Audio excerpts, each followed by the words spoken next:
Hello friends, welcome to online biology classes. बेटा हम chapter number 3 human reproduction chapter को पढ़ रहे हैं एनसीईआरटी बायोलॉजी को। इसके पहले बेटा हम लोगों ने पूरा का पूरा मेल रिप्रोडक्टिव सिस्टम देखा, वो कैसे काम करता है, फीमेल रिप्रोडक्टिव सिस्टम देखा, वो कैसे काम करता है, और इनमें हार्मोनल इवेंट्स को देखा, हमने स्पर्म के स्ट्रक्चर को देखा, हमने पूरे ओवरी के स्ट्रक्चर को देखा, और हमने मेंस्ट्रुअल साइकिल को भी देखा। मेंस्ट्रुअल साइकिल में भी बेटा आपने देखा था, बहुत अच्छा इवेंट देखा था बेटा कि क्या होता है कि जो मेंस्ट्रुअल साइकिल में आपने जो एस्ट्रोजन का लेवल देखा था, एस्ट्रोजन का लेवल 2 जगह पीक पर पहुंचता है, ठीक है ना। आफ्टर 14 डेज के बाद आप देख रहे होंगे कि जो ब्लू लाइन है वो 2 बार पीक पर पहुंचता है। तो कुछ लोगों ने मुझसे पूछा बेटा कि ये एस्ट्रोजन का लेवल 2 बार पीक पर क्यों पहुंच रहा है। तो मैं आपको बता दूं बेटा कि जो यहाँ पर आप ये अगर आप बुक में अगर आप देखना चाहें, यहाँ पर ये जो ब्लू लाइन आपको दिखाई दे रही है, यहाँ पर ये 2 बार पीक पर क्यों पहुंच रहा है, ठीक है ना। देखो बेटा हमने आपको बताया था कि एस्ट्रोजन जो है वो सिक्रीट कौन करता है, डेवलपिंग ग्राफियन फॉलिकल सिक्रीट करती हैं। जैसे जैसे ग्राफियन फॉलिकल डेवलप होता जाएगा वैसे वैसे एस्ट्रोजन का लेवल भी बढ़ता जाएगा। जैसे जैसे एस्ट्रोजन का लेवल बढ़ता जाएगा वैसे वैसे एलएच का भी लेवल बढ़ता चला जाएगा। जैसे जैसे एलएच का लेवल बढ़ता जाएगा, एस्ट्रोजन का लेवल बढ़ता जाएगा, वैसे ही एंडोमेट्रियम वाल की थिकनिंग भी बढ़ती चली जाती है। ठीक, फिर उसके बाद क्या होता है, ग्राफियन फॉलिकल से ओवम निकल करके वो ग्राफियन फॉलिकल कन्वर्ट हो जाती है कार्पस ल्यूटियम में, और जब वो कार्पस ल्यूटियम में कन्वर्ट हो जाती है तो बेटा उसका मेजर हार्मोन जो सीक्रेट करता है वो प्रोजेस्टेरोन होता है, और कुछ लिटिल अमाउंट में वो कार्पस ल्यूटियम भी एस्ट्रोजन का सिक्रीशन करती है। और लेकिन रीजन ये है कि वो पीक पर दोबारा क्यों पहुंच गया, क्योंकि अब तो फर्टिलाइजेशन तो हुआ नहीं बेटा, फर्टिलाइजेशन हुआ नहीं, और उधर से दूसरी फॉलिकल्स भी तो डेवलप होने लगती है ना पीछे नेक्स्ट साइकिल को आरंभ करने के लिए। तो दूसरी जो फॉलिकल सेल्स हैं वो भी एस्ट्रोजन का सिक्रीशन करने लगती हैं, इस वजह से इसका लेवल 2 बार पीक पर पहुंचता है। ठीक है बेटा, ये डाउट आपका यहाँ पर क्लियर होता है। अब बेटा हम लोग पहुंचते हैं किस पर पहुंचते हैं बेटा, डिस्कस करते हैं हम लोग जो अगला टॉपिक है आपका जो एनसीईआरटी ने दे रखा है 3.5, वो कैप्स्टेशन, इंसेमिनेशन, स्पर्म कैप्स्टेशन, फर्टिलाइजेशन और सेक्स डिटर्मिनेशन। तो 3.5 में फर्टिलाइजेशन और इम्प्लांटेशन को दिया हुआ है और सेक्स डिटर्मिनेशन को दिया है, इंसेमिनेशन और कैपेसिटेशन को नहीं दिया हुआ है। लेकिन ये मेडिकल एग्जाम में क्वेश्चन पूछे जा रहे हैं, कंटिन्यू पूछे जा रहे हैं, इससे कई बार क्वेश्चन पूछे जा रहे हैं और अच्छे अच्छे क्वेश्चन भी बनते हैं, जिसमें आपको यहाँ पर ये पता चल जाएगा कि ये होता क्या है स्पर्म कैप्स्टेशन और इंसेमिनेशन। इंसेमिनेशन पे तो आप आगे चैप्टर में पढ़ लोगे, लेकिन अभी आप यहाँ पर थोड़ा सा जान लो कि बेटा फीमेल जेनाइटल ट्रैक्ट में स्पर्म को इंजेक्ट करना, बात को समझना, फीमेल जेनाइटल ट्रैक्ट में स्पर्म को इंजेक्ट करना इंसेमिनेशन कहलाता है, ठीक है ना। इंसेमिनेशन, ये इंसेमिनेशन बेटा आर्टिफिशियल भी होता है, इसको AI शॉर्ट फॉर्म में कहते हैं। आर्टिफिशियल इंसेमिनेशन भी प्रोसेस किया जाता है, जो कि कैटल्स में कॉमन देखने को मिलता है, इवन ह्यूमन में भी ये देखने को मिलता है, जो स्टेरिलिटी के कारण या फिर कोई ऐसे कपल्स होते हैं जो है संतान की प्राप्ति नहीं कर पाते हैं, उनके लिए भी ये आर्टिफिशियल इंसेमिनेशन का सहारा लिया जाता है, ठीक है ना। तो इंसेमिनेशन आपको पता चला क्या है कि देखो क्या होता है, फीमेल जेनाइटल ऑर्गन जो होता है बेटा पेनिस होता है, पेनिस से वो स्पर्म को एक लिमिटेड गर्थ में एक लिमिटेड डेप्थ में जा करके, वेजाइना के थ्रू एक लिमिटेड डेप्थ में जा करके वो स्पर्म को फोर्सफुली रिलीज करना into the female genital tract is called insemination, ठीक है ना। फीमेल जेनाइटल ट्रैक्ट में स्पर्म को इंजेक्ट कर देना इंसेमिनेशन कहलाता है। चलो ये आपको समझ में आया बेटा इंसेमिनेशन क्या चीज होता है। अब देखते हैं बेटा स्पर्म कैपेसिटेशन क्या होता है। स्पर्म कैपेसिटेशन का मतलब होता है कि स्पर्म का एक्टिवेशन होना, स्पर्म का एक्टिवेशन होना। अब सवाल ये है, आप पूछोगे कि क्या सर स्पर्म डीएक्टिवेट होता है? जी हाँ बेटा, ये ऐसा डीएक्टिवेट नहीं होता है कि वो बिल्कुल यूजलेस है, काम नहीं कर सकता है, मोटिलिटी उसमें नहीं है, ऐसा नहीं होता है बेटा।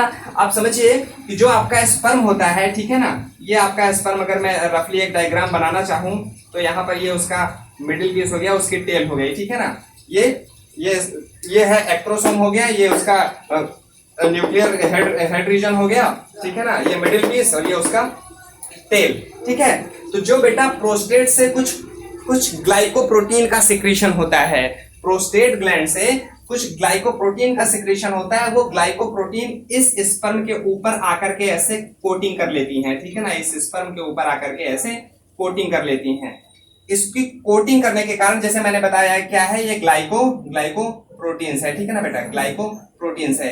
ये ग्लाइकोप्रोटीन की वजह से स्पर्म के ऊपर कोटिंग कर लेने की वजह से ये स्पर्म के चारों तरफ एक कोट लग जाती है, जिससे इसकी मोटेलिटी रिड्यूस हो जाती है। ये पूरी ताकत के साथ, पूरी स्पीड के साथ ये मोटाइल नहीं रह पाता है, ठीक है ना, इस वजह से इसकी मोटेलिटी रिड्यूस हो जाती है, ठीक है ना। जब इसकी मोटेलिटी रिड्यूस हो जाएगी तो क्या होगा बेटा, आपको पता है कि ये ओवम जो है, ओवम जो होता है बेटा फैलोपियन ट्यूब के एम्पुला रीजन में होता है, जहां पर फर्टिलाइजेशन होता है। तो वहां तक इसको पहुंचने के लिए इस कोट को तो हटाना होगा, जिससे कि वो अत्यधिक तेजी के साथ माइग्रेट कर सके, वो चल सके और ओवम की वाल को पेनेट्रेट करते हुए उसके अंदर अपने न्यूक्लियर मटेरियल को रिलीज कर सके, तभी तो फर्टिलाइजेशन प्रोसेस संभव है। लेकिन ये कोटिंग की वजह से वो अपनी सामर्थ्य के साथ, अपनी गति के साथ वो माइग्रेट नहीं कर सकता है। इस वजह से बेटा जैसे ही ये रिलीज होगा फीमेल वेजाइना में, ठीक है ना, जब ये रिलीज कर दिया जाता है, release into female vaginal tract, ठीक है ना, फीमेल वेजाइनल ट्रैक्ट में जैसे ही ये रिलीज कर दिया जाता है, जब ये रिलीज होगा बेटा तो ये इस पर आपको पता है कि फीमेल वेजाइना का पीएच क्या होता है बेटा, ठीक है ना, आपको पता है फीमेल वेजाइना का पीएच क्या होता है, वो आपको पता है, वो होता है बेटा एसिडिक मीडियम होता है, ठीक है ना। फीमेल वेजाइना का पीएच जो होता है एसिडिक मीडियम में होता है, और उस एसिड के प्रभाव के कारण, ठीक है ना, उस एसिड के प्रभाव के कारण ये ग्लाइकोप्रोटीन की लेयर जो यहाँ पर लगी हुई है, ये जो ग्लाइकोप्रोटीन की लेयर यहाँ पर लगी हुई है, जिसकी वजह से स्पर्म डीकैपेसिटाइज है, ये ग्लाइकोप्रोटीन की लेयर यहाँ पर हटा दी जाती है, ठीक है ना, ये ग्लाइकोप्रोटीन की लेयर यहाँ पर हटा दी जाएगी। इस प्रोसेस को कहते हैं बेटा sperm capacitation. Very very important, आप नोट कर लीजिएगा बेटा, ये कंडीशन यहाँ पर क्या हो गया, ये कहलाएगा स्पर्म कैपेसिटेशन। Sperm capacitation. तो स्पर्म कैपेसिटेशन कहां पर होगा बेटा, ये फीमेल जेनाइटल ट्रैक्ट में होगा, जहां पर स्पर्म फीमेल जेनाइटल ट्रैक्ट में रिलीज किए जाने के बाद, सीमेन को रिलीज किए जाने के बाद वहां पर 5 से 7 घंटे तक रहता है, उसका कोआगुलेशन होगा। कोआगुलेशन के बाद स्पर्म को कैपेसिटाइज किया जाएगा, कैपेसिटाइज करने के बाद वो अब आगे की ओर माइग्रेट करेगा, जिसको बेटा सर्विक्स को पार करना है। सर्विक्स को पार करने के बाद बेटा उसको आगे चल करके यूट्रस को पार करना है। यूट्रस को पार करने के बाद बेटा कहां पहुंचेगा, वो फैलोपियन ट्यूब में पहुंचेगा, वहां पर इसको फर्टिलाइज करना होता है, ठीक है ना बेटा। चलो हाँ बेटा, ठीक है ना। तो ये आपको स्पर्म कैपेसिटेशन होप आपको बिल्कुल क्लियर समझ में आ गया होगा, ठीक है बेटा। अब एक काम करते हैं, इसको मिटाते हैं, अब आपको पहुंचते हैं किस पर चलते हैं, फर्टिलाइजेशन पर चलते हैं, ठीक है ना बेटा। अब फर्टिलाइजेशन में देख रहे हो बेटा कि हमने 4 इवेंट नोट किए हैं। ये 4 इवेंट में 2 फिजिकल इवेंट हैं और 2 केमिकल इवेंट हैं, ठीक है ना। फिजिकल इवेंट और केमिकल इवेंट, इसको भी आप समझ लीजिए ये क्या चीजें होते हैं। देखो सबसे पहला है बेटा क्या है फर्टिलाइजेशन में, सबसे पहला है एक्रोसोमल रिएक्शन। सबसे पहले तो फर्टिलाइजेशन क्या होता है इस चीज जान लो बेटा। Fertilization the fusion of sperm with the ova is called fertilization. Simple से बात समझिए कि मेल गैमेट्स स्पर्म का और फीमेल गैमेट्स ओवा के फ्यूजन को हम क्या कहते हैं बेटा, फर्टिलाइजेशन कहते हैं। ये फर्टिलाइजेशन होता कहां पर है बेटा, एम्पुलरी रीजन पे होता है, याद रखिएगा बहुत इंपॉर्टेंट है, ठीक है ना। Ampullary region. और बेटा कभी कभार क्या होता है, स्थमक एम्पुला जंक्शन भी दे देता है, ठीक है ना। स्थमिक एम्पुला जंक्शन, स्थमिक एम्पुला जंक्शन, ठीक है ना।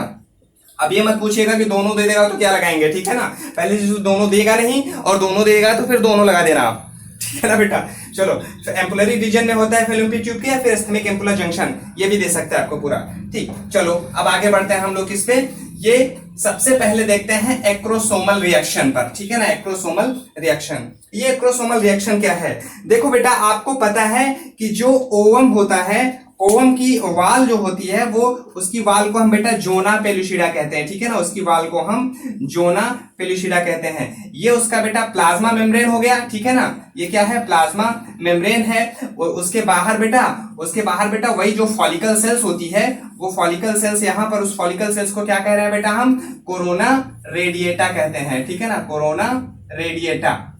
आजकल ये बड़ा चर्चित नाम है कोरोना, ठीक है ना। तो ये कोरोना रेडिएटा इसको कहते हैं। और बेटा ये प्लाज्मा मेम्ब्रेन और ये जो आपका यहां पर जोना पेलुसिडा बीच में दिखाई दे रहा है, यहां पर जोना पेलुसिडा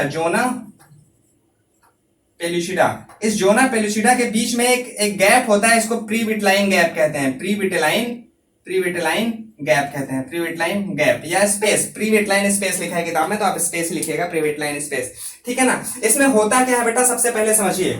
अब क्या है, जैसे स्पर्म के ऊपर क्या हुआ, स्पर्म को तो अब हमने एक बॉम्ब के समान बना दिया है। क्यों बना दिया है बेटा, क्योंकि उसके ऊपर जो बाहर की कोटिंग थी हमने उसको कैपेसिटाइज कर दिया है, हमने स्पर्म को कंप्लीटली एक्टिवेट कर दिया है। अब वो क्या है, वो बहुत ही तेजी के साथ वो माइग्रेट कर रहा है। माइग्रेट करते हुए वो सर्विक्स को पार किया, यूट्रस को पार किया, यूट्रस को पार करने के बाद वो स्पर्म पहुंच जाते हैं, कहां पर पहुंच गया है, अभी जो हमने आपको बताया कि फैलोपियन ट्यूब में पहुंच गया है। फैलोपियन ट्यूब में पहुंचने के बाद इससे जाकर के वो स्पर्म इससे जाकर के तुरंत इससे टकराते हैं बेटा, ठीक है ना, वो जाकर के इससे तुरंत टकराएंगे। और जैसे इसके पास टकराते हैं बेटा, तो इनके बीच में एक रिएक्शन होता है, यानी एक्रोसोम का और यहाँ पर ओवम के बीच में जैसे बाइंड करेंगे, बाइंड करने के बाद एक रिएक्शन होता है, उसी रिएक्शन को हम कहते हैं बेटा एक्रोसोमल रिएक्शन।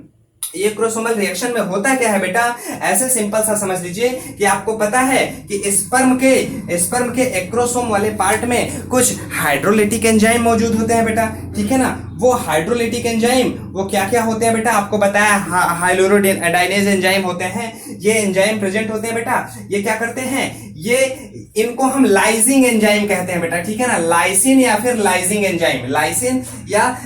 एंजाइम, ये जल अपघटन वाले एंजाइम कहलाते हैं, हाइड्रोलिटिक एंजाइम होते हैं, जाकर के इस वाल को पेनेट्रेट करते हैं। सबसे पहले किस वाल को पेनेट्रेट करेंगे बेटा, किसको पेनेट्रेट करेंगे, कोरोना रेडिएटा को पेनेट्रेट करते हैं, ठीक है ना, कोरोना रेडिएटा को पेनेट्रेट करेंगे। कोरोना रेडिएटा को पेनेट्रेट करने के बाद वो आगे फिर जोना पेलुसिडा को पेनेट्रेट करेंगे, जोना पेलुसिडा को पेनेट्रेट करेंगे, फिर आपको पता है वो अपने सारे जो न्यूक्लियर मटेरियल है और सेंट्रियोल है वो रिलीज कर देंगे, कहां पर, इसके अंदर। चलो इसको समझ लेते हैं बेटा कैसे होता है। अब सवाल ये है कि ये जो स्पर्म है बेटा, स्पर्म जो है बेटा सेम स्पीसीज के होने चाहिए। आपको पता है अगर ह्यूमन का है तो ह्यूमन का स्पर्म होना चाहिए, किसी अदर एनिमल का हम स्पर्म इसमें नहीं इंजेक्ट कर सकते हैं। ऐसा एक इनके और इनके बीच में एक आपस में एक कॉम्पेटिबल एक पहचानने की एक क्षमता होती है। वो क्षमता बेटा वो इनके और इनके बीच में जो केमिकल रिएक्शन होता है, उसी केमिकल रिएक्शन की मध्य पहचान लेते हैं। कैसे पहचानते हैं बेटा, जो स्पर्म होते हैं, स्पर्म रिलीज करते हैं बेटा एंटी फर्टिलिन, ठीक है ना, स्पर्म रिलीज करते हैं एंटी फर्टिलिन, और जो ओवम होता है ओवम रिलीज करता है फर्टिलिन, ठीक है ना, फर्टिलिन। कुछ विशेष प्रकार के केमिकल्स होते हैं, ये प्रोटीन्स होते हैं, इसी केमिकल्स की वजह से ये कॉम्पैटिबल स्पर्म को और कॉम्पैटिबल ओवा को पहचानने में ये हेल्पफुल होते हैं। जैसे ही सेम स्पीसीज का स्पर्म और सेम स्पीसीज का ओवा आएगा, इनके बीच में वो रिएक्शन एक्रोसोमल रिएक्शन स्टार्ट हो जाएगा, ठीक है ना बेटा। अब ये आप इस पे बहुत ज्यादा मत जाइएगा कि फर्टिलिन एंटी फर्टिलिन क्या होता है, कभी एग्जाम में पूछा नहीं गया है। जैसे आपसे कोई पूछ सकता है कि क्या हम किसी एक दूसरे स्पीसीज के ओवा को हम दूसरे स्पीसीज के स्पर्म से फर्टिलाइज कर सकते हैं, तो ऐसा पॉसिबल नहीं होता है, ठीक है ना बेटा। इसको चीज याद रखिएगा। वो रीजन ये है कि वो कंपैटिबल स्पर्म और ओवा को रिकॉग्नाइज करने के बाद ही वो एक्रोसोमल रिएक्शन स्टार्ट होगा, तभी वो पहचान पाएंगे, ठीक है। फिर क्या होगा, अब देखिए बेटा एक्रोसोमल रिएक्शन में देखिए क्या है। जैसे मान लेते हैं ये क्या है, ये ओवम की मेम्ब्रेन है, ओवम की मेम्ब्रेन है, और जैसे ही ये स्पर्म का ये एक्रोसोम यहाँ पर आएगा, एक्रोसोम इसके साथ टकराएगा, तो आपको पता है कि ये इसके साथ टकराते ही यहाँ पर ये फ्यूज हो जाएगा इसके साथ, ठीक है ना। ये फ्यूज हो गया ऐसे, ये कुछ इस टाइप का बनता है बेटा, ठीक है ना, ये कुछ इस टाइप का बनता है, कुछ ये ऐसे, ठीक है ना, कुछ इस टाइप का बनता है ऐसे, जैसे ये फ्यूज हो जाता है, इसको बेटा हम एक्रोसोमल कोन कहते हैं, ठीक है ना। जैसे मान लेते हैं ये स्पर्म था, गैस से टकराया, ये क्या है, एक्रोसोम वाला हिस्सा है, टूट चुका है, ठीक है ना। तो ये ब्रेक डाउन किया, ब्रेक डाउन करने के बाद ये बाकी बचा इधर न्यूक्लियर मटेरियल होता है आपका, न्यूक्लियर मटेरियल होता है, ये क्या बना, एक्रोसोमल कोन बन गया, ठीक है ना। एक्रोसोमल कोन याद रखिएगा, ठीक है ना, कोन टाइप का बना है ना। तो यहाँ पर क्या है, यहाँ पर आपको पता है कि यहाँ पर आपका जो सेकेंडरी ओसाइट का न्यूक्लियस बैठा हुआ है, जो कि मियोसिस कर रहा होता है, लेकिन मेटाफेज में स्टेज में जाकर के वो अरेस्ट हो चुका है, ठीक है ना। लेकिन अभी रुकिए, अभी क्या होगा कि जैसे यहाँ पर ये क्या करेगा, स्पर्म जैसे इसके अंदर एंट्री करेगा, ठीक है ना बेटा, स्पर्म जैसे इसके अंदर एंट्री करेगा, एंट्री करते ही वो तुरंत फर्टिलाइज नहीं हो जाता है। ऐसा इसलिए नहीं फर्टिलाइज होगा क्योंकि इसको अभी मेटाफेज करना है, मेटाफेज में ही अरेस्टेड है, इसको अभी मियोसिस 2 को कंप्लीट करना होगा। लेकिन मियोसिस 2 को करने से पहले बेटा एक और बहुत इंपॉर्टेंट इवेंट होता है, जिसको कहते हैं बेटा हम क्या, कॉर्टिकल रिएक्शन कहते हैं। कॉर्टिकल रिएक्शन क्या होता है बेटा, जो यहाँ पर ये प्लाज्मा मेम्ब्रेन है, ये वाली जो यहाँ पर प्लाज्मा मेम्ब्रेन है, इसी प्लाज्मा मेम्ब्रेन के जस्ट नीचे बेटा कुछ ग्रेन्यूल्स पाए जाते हैं, ठीक है ना, कुछ ग्रेन्यूल्स पाए जाते हैं, इनको हम कॉर्टिकल्स ग्रेन्यूल कहते हैं, ठीक है ना। यहाँ पर ग्रेन्यूल लिख दिया, ये कॉर्टिकल ग्रेन्यूल्स हैं, इनको हम कॉर्टिकल ग्रेन्यूल्स कहते हैं। ये कॉर्टिकल ग्रेन्यूल्स बेटा इस प्लाज्मा मेम्ब्रेन के साथ फ्यूज हो जाते हैं। बात को समझिएगा, ज्यादा कंफ्यूज मत होइए। जैसे एक्रोसोमल रिएक्शन हुआ, ये कोन बना, कोन बनते ही आप जो न्यूक्लियर मटेरियल था वो रिलीज कर दिया गया है, ठीक है ना। क्या क्या रिलीज कर दिया गया, चलो मैं यहाँ पर बना देता हूँ। यहाँ पर क्या है, हैप्लॉइड न्यूक्लियस है, ठीक है ना, हैप्लॉइड न्यूक्लियस है। और क्या है, और यहाँ पर ये सेंट्रियोल भी पहुंच चुका है, ठीक है ना, क्या है, सेंट्रियोल भी पहुंच चुका है, प्रॉक्सिमल सेंट्रियोल आता है, ठीक है ना बेटा, दिखाई दे रहा है ना, ये प्रॉक्सिमल सेंट्रियोल है, ठीक, हाँ दिख रहा है प्रॉक्सिमल सेंट्रियोल। ये प्रॉक्सिमल सेंट्रियोल यहाँ पर पहुंच चुका है। जैसे यहाँ पर पहुंचेगा बेटा, ये प्रॉक्सिमल सेंट्रियोल तो अपना काम प्रॉक्सिमल सेंट्रियोल को लेकर के वो आपको पता है क्या करेगा, वो फटाक से, वो आपको पता है कि वो स्पेंडल फाइबर तुरंत बनने लगेंगे। यहाँ पर जो है ये स्पेंडल फाइबर्स ऐसे बनने लगेंगे। यहाँ पर बेटा क्रोमोसोम्स अरेंज ही होते हैं, ये क्रोमोसोम्स अरेंज ही होते हैं। ये मेटाफेज को अपना स्टार्ट कर देते हैं, मेटाफेज को कंप्लीट करेंगे, एनाफेज को कंप्लीट करेंगे, टेलोफेज को कंप्लीट करेंगे, वो अपना डिवीजन करने लगती है। लेकिन जब तक वो डिवीजन कर रहा होता है तब तक एक और इवेंट उसी समय चल रही होती है, उसको कहते हैं बेटा कॉर्टिकल रिएक्शन कहते हैं। ये कॉर्टिकल रिएक्शन में क्या होता है, कॉर्टिकल रिएक्शन में होता क्या है कि कुछ कॉर्टिकल ग्रेन्यूल्स होते हैं ओवम की प्लाज्मा मेम्ब्रेन के जस्ट नीचे, it present just beneath the plasma membrane, ठीक है ना, प्लाज्मा मेम्ब्रेन। और यही कॉर्टिकल ग्रेन्यूल्स प्लाज्मा मेम्ब्रेन के साथ फ्यूज हो जाते हैं। प्लाज्मा मेम्ब्रेन के साथ फ्यूज होते ही जो यहाँ पर प्री विटलाइन स्पेस है, ठीक है ना, प्री विटलाइन स्पेस को बहुत ही सॉलिड कर देते हैं, ठीक है ना, प्री विटलाइन स्पेस को यहाँ पर मजबूत कर देते हैं। ये इससे जाकर के ये अटैच हो जाती है, यहाँ पर ये सॉलिड कर देते हैं, जिसकी वजह से अब क्योंकि स्पर्म की संख्या तो लाखों में थी ना, स्पर्म की संख्या इतने लाखों में है कि एक स्पर्म तो घुसा है, उसके पीछे कहीं दूसरा स्पर्म अगर घुस गया तो क्या होगा, एबनॉर्मल कंडीशन आ जाएगी। फर्टिलाइजेशन तो सिर्फ एक ही स्पर्म को करना चाहिए ना, क्योंकि तभी तो डिप्लॉइड होगा, नहीं तो एक दूसरा स्पर्म घुस गया, ट्रिप्लॉइड हो गया, चौथा घुस गया, टेट्राप्लॉइड, पेंटाप्लॉइड, हेक्सा, ये तो मतलब बढ़ता ही चला जाएगा ना बेटा, ठीक है। तो एक ही स्पर्म को एंट्री करना है और दूसरे स्पर्म के एंट्री को भी हमें रोकना है, दूसरे स्पर्म के एंट्री को भी हमें रोकना है। तो अभी समझिए बेटा, थोड़ा सा मैंने मिस्टेक किया है। अभी जैसे यहाँ पर मैंने लिखा है, करेक्ट लिखा है, स्पर्म न्यूक्लियर मटेरियल अभी एंट्री नहीं किया हुआ है, अभी सिर्फ इतना ही समझ रहो, ठीक है ना। इतना दिमाग में रखो कि ये फ्यूज हुआ है, एक्रोसोमल कोन बना है, एक्रोसोमल कोन बनने के बाद ये कॉर्टिकल रिएक्शन स्टार्ट हो चुका है, ठीक है ना। अभी हम स्पर्म एंट्री पर नहीं जाएंगे, ठीक, थोड़ा सा मिस्टेक हुआ है। तो एक्रोसोमल रिएक्शन हुआ, इसके कोरोना रेडिएटा को पेनिट्रेट किया, जोना पेलिस्ट्रेटा को पेनिट्रेट किया और ये कोन बन चुका है। कोन बनते ही ये ग्रेन्यूल्स एक्टिवेट हो जाते हैं। ग्रेन्यूल्स जो है प्लाज्मा मेम्ब्रेन के साथ फ्यूज हुए, फ्यूज होने के बाद जो जोना पेलुसिडा है उसके और पास आ जाते हैं, वो बहुत ही टाइटनिंग हो जाती है जोना पेलुसिडा। और जोना पेलुसिडा अब इतनी सॉफ्ट, इतनी मजबूत हो गई है बेटा, इस मजबूत होने के कारण अब कोई दूसरा स्पर्म इसको पेनिट्रेट नहीं कर पाएगा।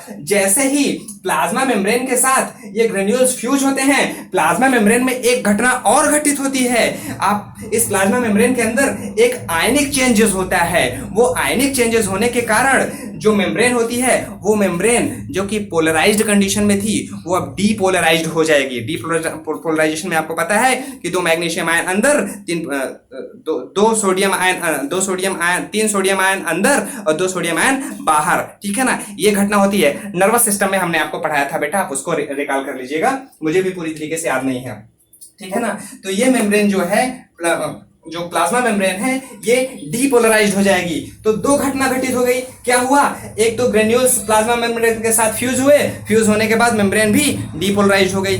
अब ये मेम्ब्रेन अब इतनी सख्त हो जाएगी, कॉम्पैक्ट हो जाएगी कि अब कोई इसमें दूसरा स्पर्म एंट्री नहीं कर पाएगा। करेक्ट बेटा, इतना फंडा क्लियर हुआ, कोई दूसरा स्पर्म एंट्री नहीं कर पाएगा। अब क्या हुआ? अब चलते हैं हम लोग आगे। अब क्या होगा? ये स्पर्म की एंट्री होगी, ठीक है ना, स्पर्म की एंट्री होगी। स्पर्म की एंट्री में क्या होता है बेटा? स्पर्म के सिर्फ न्यूक्लियर मटेरियल और सेंट्रियोल को छोड़ करके बाकी टेल और माइटोकॉन्ड्रिया वाला रीजन पीछे रह जाता है, ठीक है ना। टेल और माइटोकॉन्ड्रिया वाला रीजन पीछे रह जाता है। तो अब समझो कि स्पर्म का एक्रोसोम तो टूट गया, टूटते ही ये जाकर के यहाँ पर फ्यूज हुआ। जो एक्रोसोमल कोन बनाता है, यहीं पर एक छोटा सा पोर होता है बेटा, जो एक्रोसोमल कोन बनाता है यहाँ पर, यहीं पर एक छोटा सा पोर होता है। एक्रोसोम और प्लाज्मा मेम्ब्रेन के बीच में एक छोटा सा पोर होता है जिस बेटा, उसको हम परफेरोटोरियम कहते हैं, ठीक है ना। मैं यहाँ पर लिख दे रहा हूँ परफेरोटोरियम, ठीक है ना, परफेरोटोरियम। ये परफेरोटोरियम से अब इसके न्यूक्लियर मटेरियल इसके अंदर एंट्री कर जाएंगे। न्यूक्लियर मटेरियल किसके अंदर एंट्री किया? ओवा के अंदर एंट्री किया, ठीक है ना। ओवा के अंदर न्यूक्लियर मटेरियल एंट्री करेगा और क्या होगा? वो सेंट्रियोल को अपने दे दिया, और सेंट्रियोल को देने के बाद सेंट्रियोल ने फटाक से स्पेंडल फाइबर को बनाया, मेटाफेज को कंप्लीट किया, एनाफेज को कंप्लीट किया, टीलोफेज को कंप्लीट किया। टीलोफेज कंप्लीट करने के बाद जैसे यहां पर आप देखिए, यहाँ पर ये इसका न्यूक्लियस है ओवम का, और ये इसका न्यूक्लियस है किसका? स्पर्म का, ठीक है ना, स्पर्म का न्यूक्लियस है। अब क्या करेगा?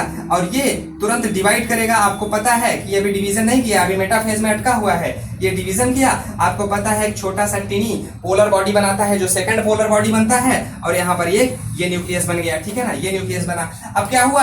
अब ये टिनी पोलर बॉडी जो है बेटा, अब यहाँ पर क्या होगा? साइटोकाइनेसिस होगा। साइटोकाइनेसिस हुआ, ये छोटा सा निकल करके इधर आगे बढ़ गया कि भाई चलो ये छोटा सा पोलर बॉडी निकल करके ये सेपरेट हो गया, सेकंड पोलर बॉडी बना, और यहां से लेकर के यहां तक, ठीक है ना, यहां से लेकर के यहां तक ये पूरा का पूरा अब ओवम बना है।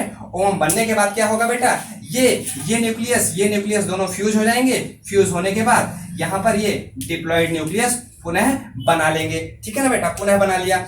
इस न्यूक्लियस को इस न्यूक्लियस के साथ फ्यूज होना क्या कहलाता है बेटा? एम्फीमिक्सिस कहलाता है, ठीक है ना, एम्फीमिक्सिस। इसको बेटा हम कैरियोगैमी भी कहते हैं, ठीक है ना, कैरियोगैमी भी कहते हैं। बिल्कुल अटेंटिव रहिएगा बेटा, ये आपको पूरा का पूरा कॉन्सेप्ट आपको बिल्कुल 100% क्लियर होगा, प्रॉमिस करता हूं आपसे, ठीक है। यहां तक का फंडामेंटल आपको समझ में आ गया होगा। एक बार फिर से रफली मैं बता देता हूं, आप जल्दी से समझ जाइएगा बेटा कि एक्रोसोमल रिएक्शन सबसे पहले क्या होगा। एक्रोसोमल रिएक्शन में एक्रोसोम फर्टिलिन और एंटी फर्टिलिन ओवा और स्पर्म से रिलीज होता हुआ आएगा, वो एक दूसरे के करीब आएंगे एम्पुलरी रीजन में। वहां पर जो है एक्रोसोम की कोटिंग हटा दी गई है। जैसे ही एक्रोसोम टकराता है, एक्रोसोम ब्लास्ट हो जाता है, टूट जाता है, उससे निकलता है कुछ एंजाइम्स, लाइसिंग एंजाइम वगैरह निकलते हैं। वो एंजाइम कोरोना रेडिएटा को पेनेट्रेट करेंगे और जोना पेलुसिडा को पेनेट्रेट करेंगे। जोना पेलुसिडा को पेनेट्रेट करने के बाद बेटा एक एक्रोसोमल कोन बनाते हैं, ठीक है ना। एक्रोसोमल कोन बनाया, कोन बनाने के बाद क्या हुआ बेटा? कोन बनाने के बाद क्या हुआ? कॉर्टिकल रिएक्शन हुआ। कॉर्टिकल रिएक्शन में क्या हुआ कि कुछ कॉर्टिकल ग्रेन्यूल्स होते हैं प्लाज्मा मेम्ब्रेन के नीचे, वो ग्रेन्यूल्स प्लाज्मा मेम्ब्रेन से फ्यूज हो जाएंगे। फ्यूज होने के बाद जो जोना पेलुसिडा की वाल है उसके और पास आ जाते हैं, जिससे जोना पेलुसिडा बहुत ही सख्त हो जाती है, टाइट हो जाती है, कोई दूसरा स्पर्म उसमें एंट्री नहीं कर पाएगा। यानी ये प्रिवेंशन ऑफ पॉलीस्पर्मी, ये इवेंट होता है कि पॉलीस्पर्मी से इसको बचाना है, ठीक है। और कॉर्टिकल रिएक्शन के बाद प्रिवेंशन ऑफ पॉलीस्पर्मी से बचने के लिए एक और इवेंट होता है जिससे आयनिक चेंज कहते हैं, जिससे प्लाज्मा मेम्ब्रेन डीपोलराइज्ड हो जाती है, जिससे कोई दूसरा स्पर्म उसमें एंट्री नहीं कर पाएगा। तीसरे नंबर पे होगा बेटा कि जो स्पर्म एंट्री लिखा है, स्पर्म एंट्री तो नहीं होता है, स्पर्म एंट्री की जगह पे बेटा जो न्यूक्लियर मटेरियल होता है और जो सेंट्रियोल होता है उसकी एंट्री होती है। तो सेंट्रियोल में कौन सा सेंट्रियोल था बेटा? प्रॉक्सिमल सेंट्रियोल था। प्रॉक्सिमल सेंट्रियोल एंट्री करता है, तुरंत वो मेटाफेज, एनाफेज, टीलोफेज कंप्लीट किया। कंप्लीट करने के बाद क्या होगा बेटा? आपको पता है कि तुरंत वो साइटोकाइनेसिस करेगा। साइटोकाइनेसिस करने के बाद वो सेकंड पोलर बॉडी बनाएगा। सेकंड पोलर बॉडी बनने के बाद वो जो ओम बनी हुई है, ठीक है ना, जो ओम बनी हुई है उस ओम के साथ स्पर्म का न्यूक्लियस फ्यूज होकर के जाइगोट बना लेता है। ये आपको पता है, ठीक है ना, जाइगोट बना लिया। और ये फ्यूजन को हम यहाँ पर क्या कह रहे हैं? एम्फीमिक्सिस। न्यूक्लियर का फ्यूजन हो रहा है यहाँ पर, ठीक है ना, न्यूक्लियर का फ्यूजन हो रहा है। न्यूक्लियर के फ्यूजन को हम एम्फीमिक्सिस या कैरियोगैमी कहते हैं। होप ये बेटा आपको ये पूरा का पूरा कॉन्सेप्ट क्लियर हो गया होगा बेटा। आप इसको नोट कर लीजिए और तब तक हम इसको मिटाते हैं, फिर शुरू करते हैं हम सेक्स डिटरमिनेशन फंडे को। हाँ बेटा, सेक्स डिटरमिनेशन पे हम लोग अब डिस्कस करते हैं कि सेक्स डिटरमिनेशन कैसे होता है, यानी कि सेक्स को डिटरमाइन कैसे किया जाएगा, मतलब कैसे ये होगा। बेसिकली तो आपको पता ही होगा कि कैसे होता है, लेकिन यहाँ पर इंसर्ट ने भी दे रखा है तो उसको हम लोग समझ लेते हैं यहाँ पर कि मेल और फीमेल यानी जेंडर का डिटरमिनेशन कैसे होगा, ये पॉसिबल कैसे होता है। बेटा ये घटना फर्टिलाइजेशन के दौरान ही हो जाती है। आपको पता है बेटा कि जो मेल क्रोमोसोम होते हैं, मेल क्रोमोसोम में 22 ऑटोसोम होते हैं और एक्स और वाई ये दो सेक्स क्रोमोसोम होते हैं, ठीक है ना, सेक्स क्रोमोसोम होते हैं। और ये कुल मिलाकर के बेटा ये एक्स और वाई पेयर में होते हैं, ठीक है ना बेटा, पेयर में होते हैं। एक्स वाई ये सेक्स क्रोमोसोम होते हैं। और फीमेल में ये तो हो गया मेल में, और फीमेल में बेटा, फीमेल में 22 ऑटोसोम होंगे और सिर्फ एक्स सेक्स क्रोमोसोम होंगे, ठीक है ना, सेक्स क्रोमोसोम होंगे। तो अब आप समझिए बेटा, ऐसे सिंपल फंडे से समझिए कि अगर 22 ऑटोसोम है प्लस एक्स वाई, ये अगर मेल है, ठीक है ना, ये मेल है, और इधर 22 ऑटोसोम प्लस एक्स ये इधर फीमेल है, तो क्या होगा? इसका तो आप स्पर्मेटोजेनेसिस करवाओगे, इसका आप oogenesis करवाओगे, मीन्स आप गैमेटोजेनेसिस तो करवाना ही होगा, क्योंकि इसको तो हैप्लॉइड करना है ना। हैप्लॉइड करने के बाद ही आप इसको आगे बढ़ा सकते हैं। दिखाई दे रहा है ना बेटा? हाँ बेटा दिखाई दे रहा है, ठीक है। यहाँ पर अब गैमेटोजेनेसिस होगा तो आपको पता है कि हैप्लॉइड संख्या हो जाएगी, इसकी आधी हो जाएगी, और इसमें या तो एक्स आएगा, ठीक है ना, या तो एक्स आएगा, या तो फिर 11 प्लस या तो वाई आएगा, ठीक है ना, यानी 11 ऑटोसोम रहेंगे, ये एक सेक्स क्रोमोसोम मौजूद रहेगा। इसमें क्या होगा बेटा? इसमें क्या होगा? 50% क्रोमोसोम एक्स बनेंगे, 50% क्रोमोसोम वाई बनेंगे। और इसमें क्या होगा? 100% सारे के सारे क्रोमोसोम्स क्या होंगे बेटा? क्या होंगे? वो एक्स ही बनेंगे, ठीक है ना, सारे के सारे क्रोमोसोम क्या होंगे? वो एक्स ही बनेंगे। क्लियर? समझ पाए बेटा? ठीक है ना। अब क्या होगा कि ये आपका स्पर्म के अंदर ये वाला क्रोमोसोम प्रेजेंट है न्यूक्लियस के अंदर, और ये ओम के न्यूक्लियस के अंदर ये वाला क्रोमोसोम प्रेजेंट है। अब अगर ये एक्स वाला इसके साथ फर्टिलाइज कर गया तो क्या होगा? 22 प्लस एक्स क्या बन गया? ये फीमेल बन गया, ठीक है ना। और ये वाई वाला अगर इसके साथ फर्टिलाइज कर गया तो ये 22 प्लस एक्स वाई ये क्या बन गया? मेल बन गया, ठीक है ना बेटा। ये कॉमन फंडा है। तो यहाँ पर इस तरीके से सेक्स का डिटरमिनेशन होता है, ठीक है ना। इस तरीके से ये सेक्स को डिटरमाइन कर लिया जाता है ड्यूरिंग द फर्टिलाइजेशन। फर्टिलाइजेशन के दौरान ही ये चीजें हो जाती हैं, ठीक है। उसके बाद कितना भी आप जो है जाओ, जैसे आपको छोटी सी कहानी बताते हैं बेटा। होता क्या है कि बहुत से आजकल बाबा लोग घूम रहे होते हैं ना कि भाई वो मजार वाले बाबा के पास चले जाओ, वहां पर एक आश्रम में एक बाबा रहते हैं, वो आपको कुछ प्रसाद खिलाएंगे, कुछ झाड़ फूंक करके कुछ फल खिला देते हैं आपको, और जो मजार वाले बाबा हैं वो आपको ताबीज दे देंगे, उससे आपको पुत्र की प्राप्ति होगी, ठीक है ना, पुत्र की प्राप्ति होगी। जो कि मैंने अपने आंखों से ऐसी घटना को स्वयं देखा है बचपन में, कि कुछ साधु बाबा लोग आते थे और गांव की औरतें जो है उनको हाथ दिखाया करती थी, उनको बोलती हैं ठीक है ये वाला ताबीज पहन लो, 151 रुपए दे दो और आपको पुत्र की प्राप्ति हो जाएगी। अब आप बताओ बेटा, बाबा जी क्या कर रहे हैं? बाबा जी तो सोच रहे हैं कि 50% चांस है बेटा, 50% चांस बन रहा है किसका? बेटा पैदा होने का, 50% चांस बन रहा है बेटी पैदा होने का। बाबा जी तो 50-50 पर गेम खेल रहे हैं कि नहीं खेल रहे हैं, क्योंकि 50% चांस बन रहा है यार, बेटा हो गया तो मेरी तो जय जयकार हो जाएगी। 50% नहीं हुआ तो जो 10 लोगों में देखा, 10 लोगों में 5 लोगों को हो गया, 5 लोगों को नहीं हुआ, 5 लोग तो हमारे 50 बना देंगे, 5 लोग तो हमारे 50 कैंडिडेट बना देंगे, तो वो 50 लोग उनकी ताबीज को लेने आ जाएंगे, उनका तो बिजनेस चल निकलेगा। लेकिन ऐसा उनके कहने से संभव नहीं होता है बेटा, ठीक है ना। ये बाबा जी की कहानी पे मत जाइएगा बिल्कुल भी। और इवन हद तो तब हो जाती है, प्रेगनेंसी है उसके दौरान भी जाते हैं ताबीज पहनने के लिए, प्रसाद लेने के लिए जा रहे हैं, हम लेंगे, अब हमें जो है संतान, जो पुत्र की प्राप्ति हो जाएगी। तो बेटा वो भूल होती है, वो डिटरमाइन तो उसी दौरान हो गया था जब फर्टिलाइजेशन प्रोसेस संपन्न हुआ था, उसी दौरान डिटरमिनेट हो गया था कि कौन सा स्पर्म ओवा के अंदर एंट्री किया है। उसी दौरान ये श्योर हो चुका है कि मेल की प्राप्ति होगी या फीमेल की प्राप्ति होगी। बेटा ऐसा कुछ भी नहीं है, आप बाबा जी के पास जाओ, इवन आपको पता है कि आजकल ये माहौल हमारे यहाँ, हमारे देश में ये सिचुएशन अब चेंज हो रही हैं, क्योंकि आप देखोगे कि हमारे देश की लड़कियां भी बहुत अच्छे अच्छे पोस्ट पे पहुंच रही हैं। तो अब यहाँ पर जो लड़के और लड़की के बीच में जो भेद होता है ये कम हो गया है, लेकिन अभी भी ये माहौल बना हुआ है, स्पेशली गाँव के अंदर। मैं गाँव में रहता हूँ इसलिए मैं आपको बता रहा हूँ अपने एक्सपीरियंस को कि ये बहुत ज़्यादा अभी भी मैटर कर रहा है, ठीक है। तो आगे चल करके आपको इस टैबू को तोड़ देना है बेटा, इस चीज़ को, इस जो प्रथा चली आ रही है इसको खत्म कर देना है, ठीक है। तो यहां पर ये चीज आपको क्लियर हुआ। चलो इसको एक बार ऐसे भी समझ लेते हैं, डायरेक्टली आप लोग देखोगे कि x बेटा फीमेल में होता है, xy मेल में होता है। क्या हुआ, x इसके साथ फर्टिलाइज कर गया तो x बन गया, ठीक है ना। x y के साथ फर्टिलाइज कर गया तो xy बन गया, ठीक है। ये वाला x इसके साथ फर्टिलाइज कर गया तो x बन गया, ये वाला इसके साथ फर्टिलाइज कर गया तो xy बन गया, ठीक है ना। तो यहाँ पर ये क्या बना, मेल, ये क्या बना, फीमेल, ठीक है ना। ये क्या बना, मेल, ये क्या बना, फीमेल, ठीक है ना। ये क्या बना, फीमेल। अच्छा एक चीज और बताओ आप, हाँ बेटा थोड़ा सा इसमें मैंने गलत लिखा है, ये मेल नहीं फीमेल है, ठीक है ना, थोड़ा सा मिस्टेक कर दिया है। पुत्र मोह मुझे नहीं है बेटा, ऐसा मत सोचिएगा हमको, ठीक है। ये फीमेल है, ये मेल है, ये फीमेल है, ये मेल है, ठीक है ना।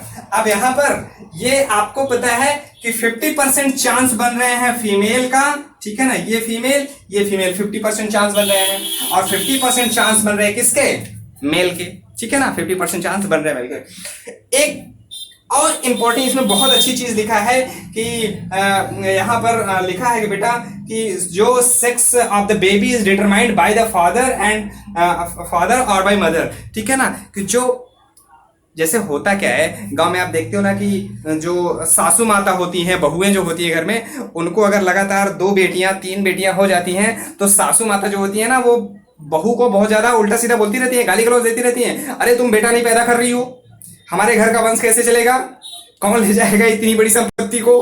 ये सब कुछ किसको सुनना पड़ता है बेटा, फीमेल को सुनना पड़ रहा है, यानी उनकी बहुरानी को सुनना पड़ रहा है, ठीक है ना। वो भूल जाती हैं कि वो भी एक बेटी ही है, ये चीज भूल जाती हैं। लेकिन वो पढ़ी लिखी नहीं है उनकी सासू माता, क्यों, क्योंकि अगर वो पढ़ी लिखी होती तो उनको पता चलता कि सेक्स को डिटरमाइन करने के लिए मेल क्रोमोसोम रिस्पॉन्सिबल है कि फीमेल क्रोमोसोम रिस्पॉन्सिबल है। क्योंकि बेटा ओवा तो ऑलरेडी एक्स के रूप में ही बना बैठी हुई है, ठीक है ना। अब हिम्मत है उसके बेटे के अंदर तो वो वाई स्पर्म से फर्टिलाइज करवा दे, क्यों एक्स से फर्टिलाइज करवा रहा है, ठीक है ना बेटा। लेकिन एक चीज ये भी बता दे, उनके बेटे का भी ये बस का नहीं है कि उनका बेटा चाहे तो वो ऐसा पॉसिबल करवा सके, ऐसा भी पॉसिबल नहीं है। उसमें दोनों की गलती नहीं है, ठीक है ना, दोनों की गलती नहीं है। लेकिन अगर टेक्निकली ये देखा जाए तो सेक्स को डिटरमाइन करने के लिए किसका क्रोमोसोम रिस्पॉन्सिबल होता है, बेटे का या वो सासू माता की बहू का। तो सासू माता की वो बेटे का क्रोमोसोम रिस्पॉन्सिबल होता है। अगर उनको डांटना ही है तो अपने बेटे को डांटे, ना कि बहू को डांटे, ठीक है बेटा। चलो ये चीज आपको यहाँ पर ये कॉन्सेप्ट आपका क्लियर होता है सेक्स डिटर्मिनेशन का। ठीक है बेटा। जाते जाते बेटा एक चीज और बता देते हैं। आपने पिछले वीडियो में जो स्पर्म का स्ट्रक्चर बताया था, स्पर्म के स्ट्रक्चर में आपने एक सवाल पूछा था कि नेबन कर्ण क्या होता है, ठीक है ना। नेबन कर्ण क्या होता है, नेबन कर्ण, ठीक है, याद आ गया। अभी मैं बता देता हूं, ये नेबन कर्ण बेटा स्पर्म के जो मिडिल पीस होता है, मिडिल पीस में जो स्पाइरल शेप में वो माइटोकॉन्ड्रिया जो लपेटा होता है ना, माइटोकॉन्ड्रिया जो लपेटा होता है उसी को नेबन कर्ण कहते हैं। ये नेबन कर्ण पूछा गया क्वेश्चन है बेटा कि किसका पार्ट है, तो आप बता देना स्पर्म का पार्ट है, और ये माइटोकॉन्ड्रिया के फॉर्म में ये स्पाइरल शेप में अरेंज होता है, ठीक है ना, उसी को हम नेबन कर्ण कहते हैं। ठीक है बेटा, आज हम लोगों ने इंसेमिनेशन, स्पर्म कैप्स्टेशन, फर्टिलाइजेशन और सेक्स डिटर्मिनेशन इवेंट को समझा। आगे बेटा हम पढ़ेंगे इम्प्लांटेशन को, जो कि बहुत इंपॉर्टेंट है। और इस बार आज वाले वीडियो लेक्चर में से एक क्वेश्चन गारंटी है कि आना तय है इस बार नीट के एग्जाम में। ठीक है बेटा, पढ़ते रहिए, मेहनत करते रहिए, होप आप तोड़ फोड़ के आओगे। ठीक है ना, all the best and thank you.